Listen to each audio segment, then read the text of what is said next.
eu quero apresentar para vocês quem é que vai conversar nessa noite conosco sobre renda passiva, sobre renda periódica. A gente tem aqui o Thiago Reis, que é fundador da Suno Research. Boa noite, Thiago. Obrigado pelo convite. Tá ótimo. Temos também a Maria Fernanda Violatti, a Mafê, que já estava com vocês há pouquinho, continua aqui no palco conosco. Boa noite, Mari. Uma troca de cadeiras. Agora eu que estou na saia justa, né? Exatamente. Você estava no papel de entrevistadora, agora vai para o papel de entrevistada. E também o Ulisses Neme, que é CEO da gestora Esparta. Bem-vindo, Ulisses. Tudo bom? Obrigado pelo convite. Prazer. Obrigada pela presença aqui.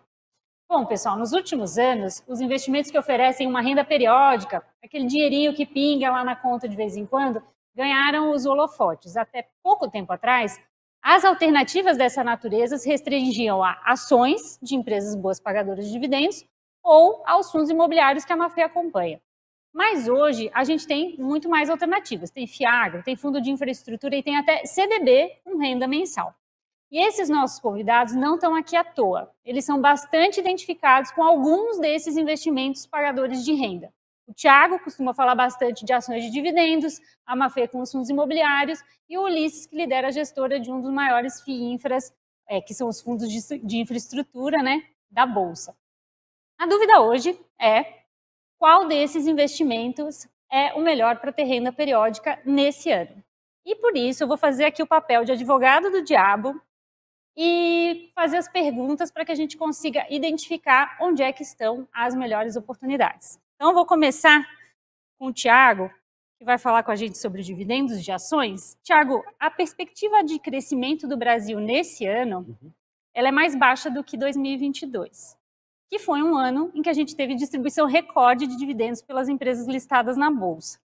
Eu queria saber o que a gente pode esperar dos dividendos de ações agora em 2023. Eu acredito que os dividendos, da maior parte das empresas, tende a ser recorde ou muito próximo do recorde.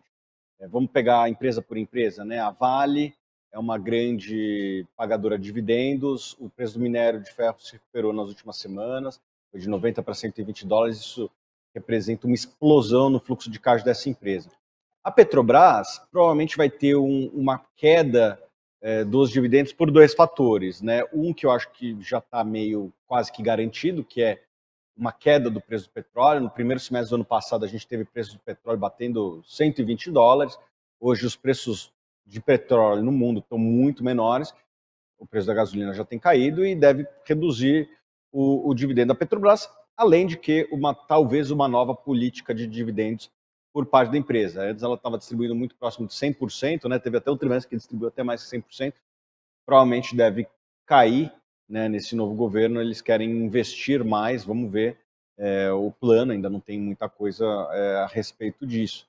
Tem algumas especulações, mas eu acredito que a tendência natural é que o payout, ou seja, o quanto do lucro é distribuído, tende a cair.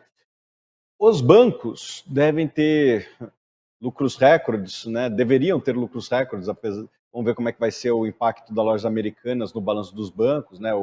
O Bradesco, acho que tem 5 bi de um patrimônio de 150 bi. Né? O BTG tem uma exposição grande. Acho que os bancos como um todo, eles talvez reflitam um pouco a sua distribuição. Né? O cenário que a gente tinha até uma semana atrás é um pouco diferente do que é hoje, ainda não está muito claro tudo para a gente. Mas eu acho que os bancos ainda assim devem pagar bons dividendos. O Itaú e o Banco do Brasil, que são os maiores bancos, eles tinham uma exposição menor que outros bancos. Então, esses bancos devem continuar pagando ótimos dividendos para os seus acionistas, né? Então, essas são empresas que devem representar juntas 50% do Ibovespa, né? Então, a gente já consegue ter uma visibilidade boa. A tendência, portanto, é que tenha um dividendo muito próximo do recorde, talvez caindo um pouco, né, puxado pela Petrobras, mas ainda um dividendo muito interessante, né? A Petrobras deve lucrar esse ano algo entre R$ 8 a R$ 9 por ação. Se ela distribuir 50%, ainda vai ser um dividendo muito interessante, na casa de 18% do preço da ação. É muito raro ver na história da Petrobras um dividendo dessa magnitude, né? A mesma coisa na Vale. Então, ainda que tenha uma queda um pouco de queda dos dividendos, ainda vão ser dividendos magníficos, mesmo porque o múltiplo das empresas brasileiras está muito descontado, bem quase como quase tudo no Brasil, né? Uhum. No ano passado, né, a gente teve essa predominância até das empresas de commodities sobre as empresas de energia, por exemplo, que eram as tradicionais boas pagadoras, né? Você acha que nesse ano as empresas de energia elétrica se recompõem aí nesse ranking das maiores pagadoras? Eu acho que sim, é uma boa alternativa de dividendos, né? Acabei nem falando na minha primeira fala. Óbvio que tem que analisar empresa por empresa, né? Vai ter um leilão relevante de transmissão de energia esse ano, então não sabemos como vai ser a atividade de cada uma das empresas no leilão. Eu imagino que quem ganhar, né, vai ter que fazer uma certa redução do seu payout. A maior parte das empresas estão rodando num payout muito elevado, né? Ou seja, muito do lucro está sendo distribuído. Quem ganhar, obviamente que não sabemos, provavelmente vai ter que reduzir um pouquinho e, se for bom negócio lá na frente, paga mais dividendo do que paga hoje, né? Mas a tendência é que as empresas do setor elétrico continuem pagando bons dividendos na média. Maravilha. Mafê, vamos para você agora. Os fundos imobiliários que mais pagaram dividendos em 2022 eram os fundos de papel, né? Aqueles que investem em papéis de renda fixa e não diretamente nos imóveis. E eles foram beneficiados por algumas circunstâncias que vocês, inclusive, já comentaram no painel anterior, entre elas, inflação alta e juros também altos, né? Porque os contratos que estão dentro das carteiras são reajustados de acordo com esses indicadores. Eu queria saber qual que é a chance de a gente ter um cenário semelhante agora em 2023, quando a gente já tem estimativas de perspectivas para a inflação menores do que foi a inflação de 2022 e também uma expectativa de que os juros comecem a cair, pelo menos do segundo semestre em diante hoje, né? Hoje é ainda o cenário que predomina. Eu queria saber se dá para continuar tendo dividendo de 15%, 16%, 18% ao ano, como foi o caso no ano passado em algumas carteiras específicas. Sim, Mari, eu sou até suspeita, né? Eu sou uma total amante aqui dos fundos imobiliários, então eu sou bem suspeita para falar da classe. E sim, acho que a gente vai permanecer com um cenário macroeconômico que beneficia, sim, a classe, principalmente quando a gente está falando dos fundos de papéis, que eles têm realmente essa característica de ter ali instrumentos de renda fixa dentro, né, de um produto de renda variável. E aí, falando mais especificamente sobre o cenário macro, aqui do nosso lado, na XP, a gente tem mapeado justamente com que talvez uma predominância e uma permanência, uma persistência da inflação, dado essas incertezas de gastos fiscais e todo esse cenário, e que por isso talvez a gente tenha, e a gente trabalha com um cenário de que a gente comece a ter uma redução da taxa de juros Selic a partir de 2024. Então, assim, a gente está trabalhando ainda com uma manutenção dessa taxa em patamares mais elevados, talvez em 2023 como um todo. E aí, por isso, né, claro que pensando justamente dos fundos imobiliários, a classe dos fundos de papéis ela acaba se beneficiando, principalmente, né, até o Lemos no painel anterior a gente falou que aqui eles acabam trazendo dividendos bem robustos, né? A gente está falando de 13,75 e ainda tem um spread, né? Ou seja, está falando aqui de 3, 4 pontos percentuais e que leva ali a um rendimento significativo. Então, por isso, sim, né, a nossa visão aqui está, sim, de que a gente tenha um ano com dividendos robustos e, inclusive, os fundos de inflação, né, os fundos que têm ali seus portfólios indexados em inflação, tem um ponto importante também. A gente está aqui até, talvez, esquecendo desse fato, de que nos últimos meses, ali, entre julho e setembro de 2022, a gente trabalhou com períodos de deflação. Só que tem um descasamento entre, efetivamente, esse repasse da inflação para os fundos imobiliários ali de papel. E aí, o que aconteceu? Os investidores sentiram isso com um pequeno descasamento e aí, na maior parte, isso teve um impacto direto nos seus dividendos. Então, eles viram realmente uma diminuição, né, desse dividendo, principalmente desses fundos indexados em inflação. E aí, trouxeram-se oportunidades também em fundos de papel de ganho de capital. Então, aquilo que o Abud também comentou no painel anterior, existem, né, fundos imobiliários, além da questão de renda, também tem uma parte aqui associada para ganho de capital. Claro que em menor escala do que uma ação, né, a gente está falando aqui, a gente tem que pontuar isso, mas esses fundos também, na nossa visão, vão retomar aí dividendos, né, os seus dividendos já estão retomando, já estão repassando aí dividendos em patamares mais elevados do que aqueles meses ali pontuais de deflação. Bacana, muito bom.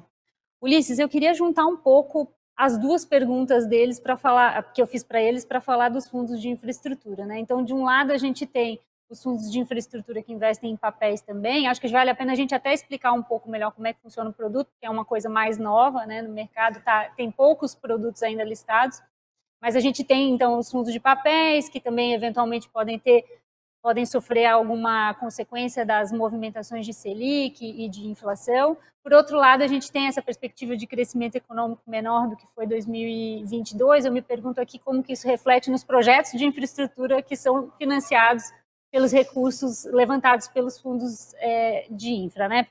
Pelos FIINFRA. Eu queria entender um pouco como que essas três variáveis, né? Juros, inflação e crescimento econômico, vão agir sobre os FIINFRAs agora em 2023. Boa pergunta, Mariana. De fato, os FIINFRAs eles ainda são muito novos, né? Então, só para dar alguns números, hoje a gente tem 10 FIINFRAs no mercado, né, que totalizam aí 6 bilhões, então uma fraçãozinha comparado, por exemplo, com o mercado de fundos imobiliários e mesmo com o mercado de ações, que é de trilhões aí. Mas, por outro lado, eles têm muito espaço para crescer ainda, né? Então, são fundos que, se a gente considerar as debêntures incentivadas, que são os ativos que ficam dentro desses fundos, né? Então, é importante a gente já tirar uma primeira lição aqui. Dentro dos FIINFRAs, a gente tem renda fixa, né? Então, os FIINFRAs, eles, inclusive, seguem as regras de renda fixa e não regras de ações, não regras de fundo imobiliário, é específico de renda fixa. E a gente tem muito espaço para crescer.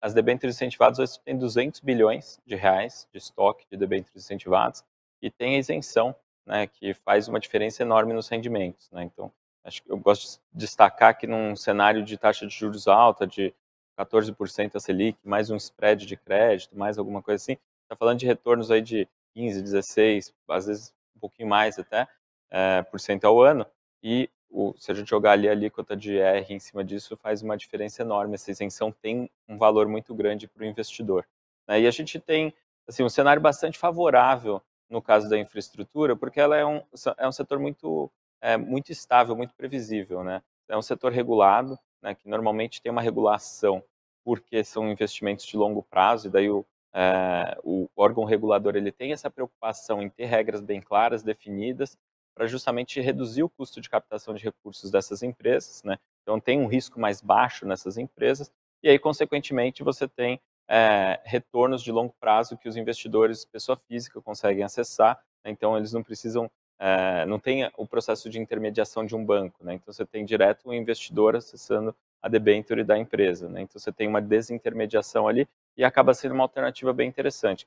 E é uma diversificação também, né? Porque a gente tem um cenário agora bastante favorável para 2023, né, que as empresas do setor de infraestrutura normalmente têm suas receitas corrigidas pela inflação, então isso não é um problema, na verdade, as dívidas também são corrigidas pela inflação, então acaba sendo um ponto positivo, né, para os investidores, né, e com taxas de juros muito altas hoje. Então a gente parte ali do nível de remuneração do Tesouro Direto, né, indexado à inflação, e ainda soma um spread de crédito em cima disso, então acaba sendo muito favorável, né. E o próprio crescimento, assim, do país, ele acaba não tendo um impacto tão grande na renda fixa, né? Então, essa história de crescimento econômico, ela é mais importante para o equity, né? Então, de fato, a pergunta é mais direcionada realmente para a parte de ações, mas para a renda fixa, ela não faz tanta diferença. O que tem de impacto é que as pequenas variações que tem, de fato, na perspectiva de crescimento econômico, elas acabam não tendo um efeito tão grande sobre as finanças dessas empresas que emitem as debêntures, então acaba que, de maneira geral, a gente tem um risco baixo, então tem uma previsibilidade alta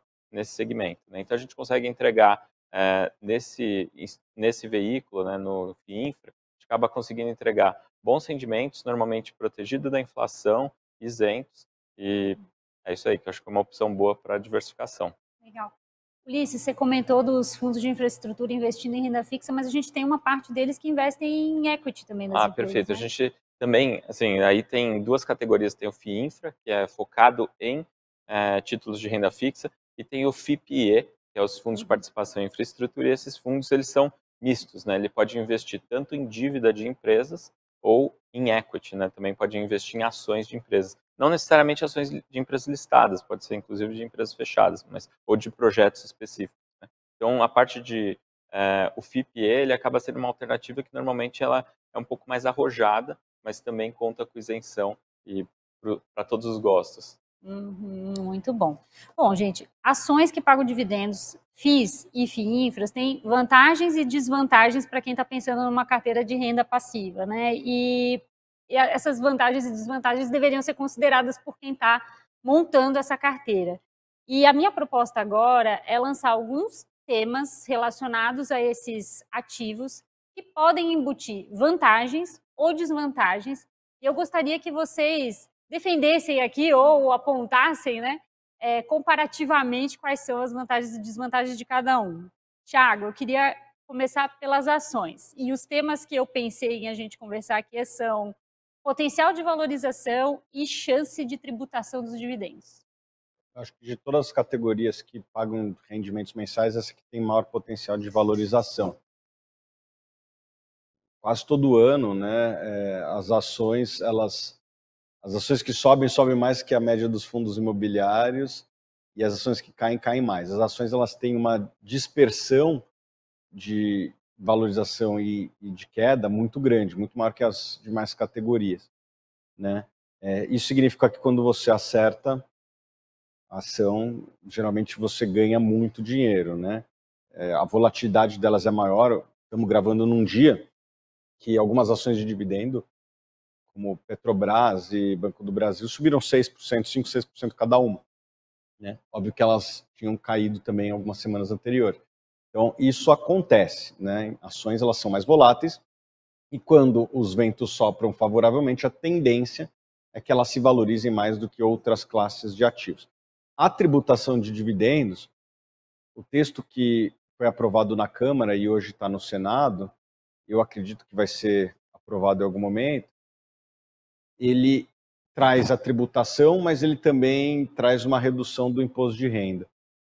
Isso significa que empresas com uma distribuição maior dos seus lucros na forma de dividendos tendem a ser prejudicadas e as empresas que pagam menos dividendos do lucro total, elas tendem a ser beneficiadas. A gente fez alguns estudos ali na Suno que viu que empresas que pagam mais do que 75% de lucro tendem a sofrer um pouco mais, né? Obviamente que as empresas elas pagavam dividendos baseadas numa conjuntura, né? A partir do momento que existe essa tributação, provavelmente elas vão considerar fazer mais aquisições, vão considerar fazer mais investimentos e eventualmente até programas de recompra que são muito mais populares nos Estados Unidos do que são aqui, muito por conta disso, dessa questão tributária. Então, o dividendo não tem que ser analisado somente como era e como que vai ser. As empresas mesmo vão reagir através dos seus conselhos de administração sobre o que fazer com esse capital. Vale a pena pagar dividendo ou vale a pena fazer um M&A, comprar uma empresa ou fazer uma recompra de ação? Eu acho que vai ser muito mais comum daqui para frente.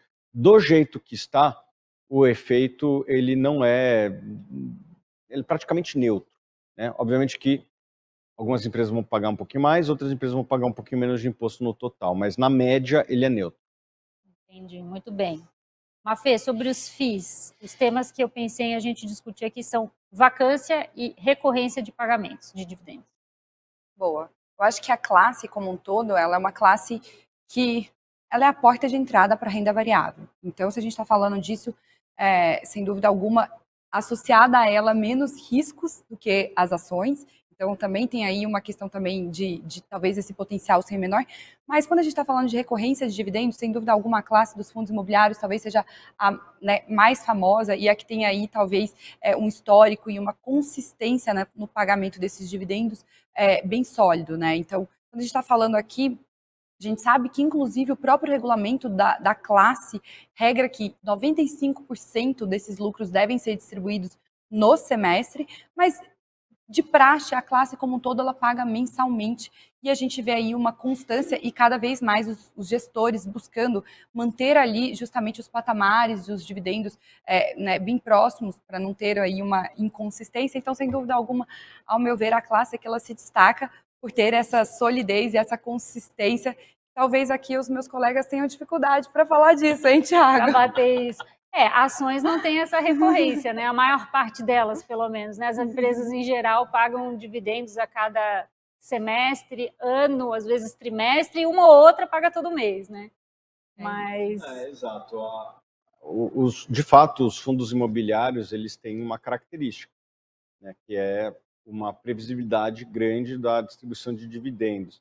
Os próprios gestores, eles sabem que a base acionária deles busca dividendos recorrentes, mensais e, se possível, linearizados ou o mais suavizado possível. Os investidores em ação, ele não tem tanto esse perfil. Tem o povo que gosta de dividendos, né? Mas não exige tanto das empresas a recorrência, né? Tem empresas que é quase que aleatório o mês que paga, mas tem a obrigatoriedade de pagar, né? Então, realmente, para quem busca estabilidade e previsibilidade dos dividendos, os fundos imobiliários podem fazer mais sentido. Agora, se você monta um portfólio de ações, acaba que na média fica muito mais estável, porque uma empresa não pagou, mas outra está pagando, e você acaba ganhando dividendos todo mês, né? Eu invisto em fundos imobiliários, invisto em ações, e assim, ações tem sempre uma pagando ali todo mês. Quinta-feira agora a Petrobras deve pagar aí um dividendo bem interessante. Então, para quem monta uma carteira, acaba recebendo dividendos de maneira recorrente. E essa demanda do investidor, né, por previsibilidade, eu acho que inclusive afetou a maneira como os FIINFRAs se estruturaram, né? É isso que eu ia falar. Coisa boa a gente tem que copiar, né? Então, se a gente vê que tem uma fórmula que está funcionando, e acho que a inspiração, de maneira geral, dos FIINFRAs, ela é muito baseada, de fato, na experiência que já existe, aí, tem mais de 10 anos dos fundos imobiliários, né, e tem algumas características que eu acho que os FIINFRAs eles conseguem abordar de um jeito diferente, né? Então, por exemplo, a questão de serem fundos que têm cota diária, por exemplo. Então, o investidor consegue uma transparência grande, consegue usar derivativos de uma forma sem ter muito impacto do efeito caixa ou não, né? É uma questão mais... você consegue ver a valorização ou não de cota, por exemplo, é uma questão... essa questão de derivativos, por exemplo, eu acho que está surgindo aí uma nova safra de fundos imobiliários, de FIINFRA, né? Que eles... já está migrando. Não estou querendo ceder, não. O fundo imobiliário é reconhecido como renda passiva. Mas dentro dos FIINFRAs, né, acho que antigamente eles estavam muito focados em títulos atrelados à inflação, e está saindo uma nova categoria aí de FIINFRAs, da mesma forma que aconteceu nos fundos de debêntures incentivadas, e estão surgindo, né, esses fundos de infra, mas com hedge, né, então, que estão atrelados ao CDI, então trazem uma previsibilidade maior, né? Então, e acho que também, assim, os próprios gestores de FIINFRA, né, eles estão atentos. Então, o FIINFRA mais antigo que tem listado, por exemplo, né, ele pagava a cada 6 meses. Né, e daí, com o tempo, ele fez assim, bom, pensando bem, acho que é melhor a gente mudar isso para mensal. E hoje em dia, meio que regra, praticamente todos os FIINFRAs, eles estão pagando rendimentos mensais. Então, acho que pegando esse gancho da experiência bem-sucedida que já existe nos fundos imobiliários, e, ao mesmo tempo, acho que vejo uma preocupação cada vez maior desses gestores, né, dos fundos, dos FIINFRA, né, uma previsibilidade também dos dividendos. Né? Então, não é simplesmente ganhar a qualquer custo, mas é manter um nível mais estável, mais recorrente de pagamento dos dividendos, porque tem muito investidor que adora uma renda passiva. Sim, exato. E o gestor também busca fazer isso porque o investidor adora, né? Então, o investidor quer o dividendo mensal e é estímulo para o gestor, né? O chefe do gestor é o investidor. Muito bom.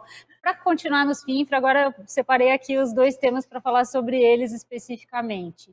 Liquidez na Bolsa, e disponibilidade e tributação. Bom, vou começar pela tributação, que é mais fácil. Não vi nenhum projeto de lei. Todas as vezes que falaram de tributar dividendos, tributa fundo imobiliário e tal, nunca ouvi falar de tributar as debêntures incentivadas ou os fundos de infra, né? Porque acho que tem seus motivos, né? A gente precisa, de fato, no Brasil, de investimentos de longo prazo, e acabou que justamente os FIINFRAs, eles são fonte de financiamento de longo prazo do Brasil, e a gente tem um déficit de infraestrutura gigantesco, né? Por outro lado, a questão da liquidez a gente ainda está amadurecendo, né? Acho que a gente tem evoluído bem, né? Então, uma categoria que tem só 10 fundos por enquanto, né, negocia ali pouco mais de 10 milhões de reais por dia, né, no conjunto desses 10 FIINFRAs, né. Acho que é um volume relativamente pequeno ainda, mas que tem aumentado. A gente vê uma preocupação de todos os gestores de dar cada vez mais transparência, né, para participar de lives, de trabalhos dando mais a cara para bater, né, um pouco diferente talvez do perfil dos gestores de fundos abertos, né, que é um pouco mais indireto o trabalho, que às vezes se comunica por carta, né, mas acho que quando a gente passa a ter os fundos listados, a gente passa a ter fundos... você tem que dar mais a cara para bater, conhecer, ouvir seu investidor, né?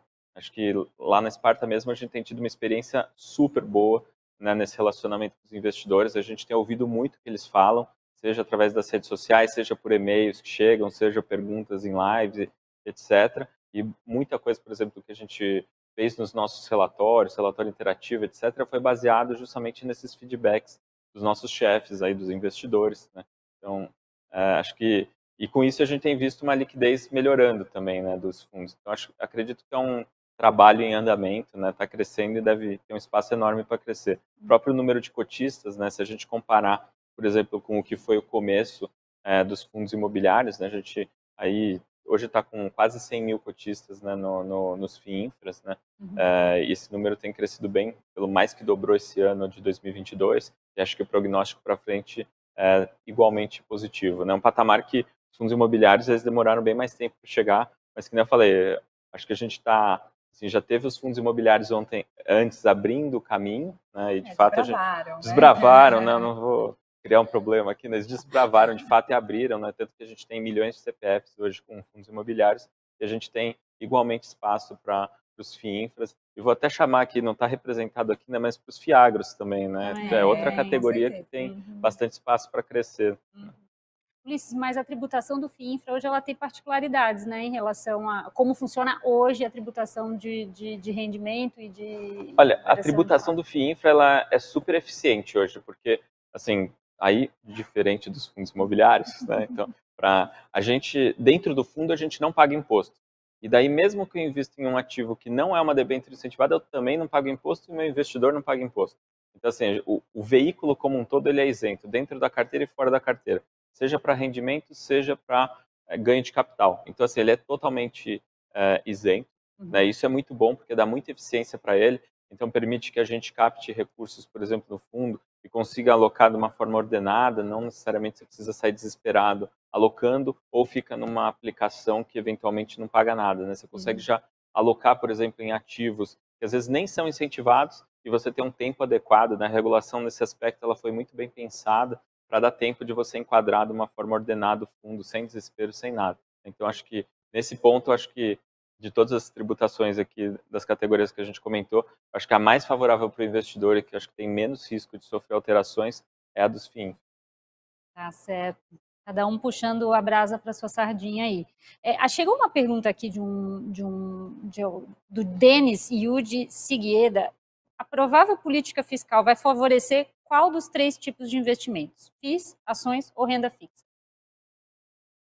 Quem quer começar a responder? Bom, a gente está começando, cada dia é uma novidade. A gente não sabe ainda quais vão ser as políticas econômicas do governo na sua plenitude. Né? Essa semana saiu um pacote de arrecadação, né?